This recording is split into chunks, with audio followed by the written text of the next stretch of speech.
Hello and welcome to the 7th episode of our weekly Unity tip Roundup, where we take a look at the tweets that were posted or mentioned on or around each Tuesday under the Unity tips hashtag.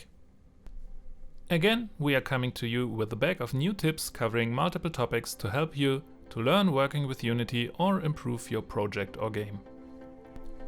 In this episode, we gather tweets that were posted, shared or retweeted around February 22nd, 2022. We start this week with a big name. You might be familiar with a lot of Kenny's work already, as he is the creator of the Kenny assets. These are a huge collection of assets released under a Creative Commons license. If you have never heard of him before, which is honestly quite unlikely, be sure to check out his website. You will find a link in his profile right next to his impressive follower counter, which shows a number beyond 60,000. As he mentioned himself, this one is not for the tech artists, as he shows a way to mimic the effect of ambient occlusion by using sprites for shadowing. Please also take a look at the comments to this tweet, as there are a lot of additional tips and tricks hidden right there. We continue this list with another familiar name. You might have already seen some of his content in earlier episodes. Dimitri now has 411 followers to his account. He has a tip for all of the projects that use 2D assets out there. By choosing the right shader, you can add lighting to your assets, which help integration of your sprites into your environment. Check out the video to see how it works. We continue with another regular. Peter, or Sunny Valley Studio, who is just shy of 500 followers, is back with another tip. This one is a really quick one. If you have ever had a problem that you couldn't find the right audio clip from the selection menu, there is a preview function built right into it. Simply click on the waveform in the description area and the file will be played.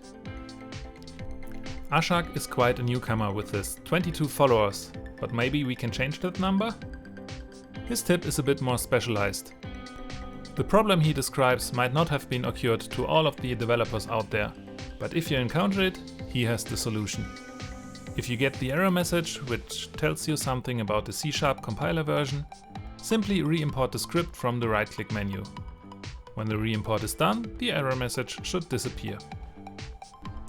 Bugpie Studios is an indie VR game developer working on a game with the name Unknown Lands: The Curse of Anubis.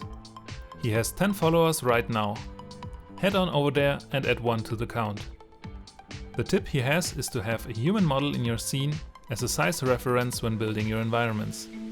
He specifically mentions VR development, but we are sure that this tip could be helpful even for non-VR projects. Having a size reference handy will keep your proportions together. And as usual, we will end this episode on our very own tip from this week. Again, this is something that came up in a recent project and proved to be quite useful.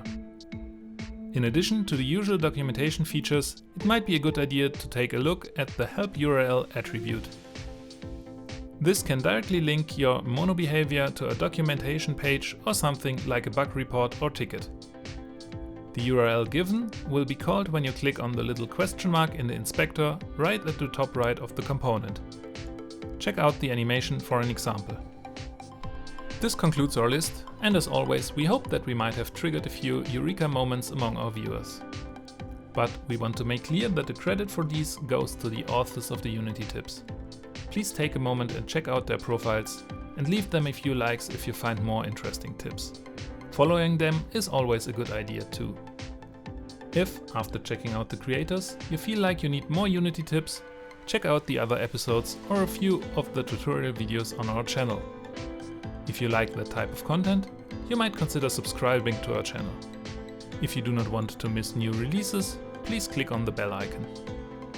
For any questions, comments, recommendations or requests, please use the comment section.